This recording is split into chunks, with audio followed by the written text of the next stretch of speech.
Pertamina Patraniaga Regional Sumbaksel mengantisipasi pergerakan pemudik yang ingin merayakan Natal dan Tahun Baru 2025. Komitmen tersebut dibuktikan dengan kembali dibentuknya Satuan Tugas Nataru yang melibatkan seluruh lini operasional perusahaan untuk memastikan energi yang digunakan masyarakat tetap aman dan terpenuhi.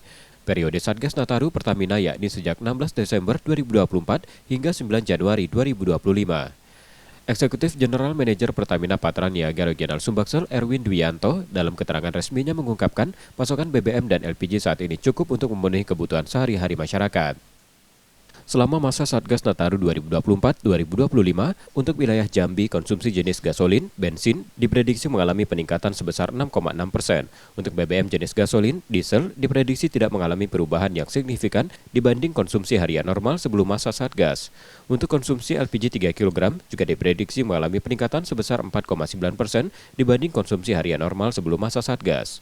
Sedangkan untuk konsumsi aftur diprediksi mengalami peningkatan sebesar 29,7% dibanding konsumsi harian normal sebelum masa Satgas. Pertamina mencatat untuk wilayah Jambi, saat ini untuk rata-rata konsumsi harian BBM bersubsidi jenis biosolar pada November 2024 sekitar 875 kiloliter per hari. Sedangkan untuk produk Pertalite mencapai 1.116 kiloliter per hari.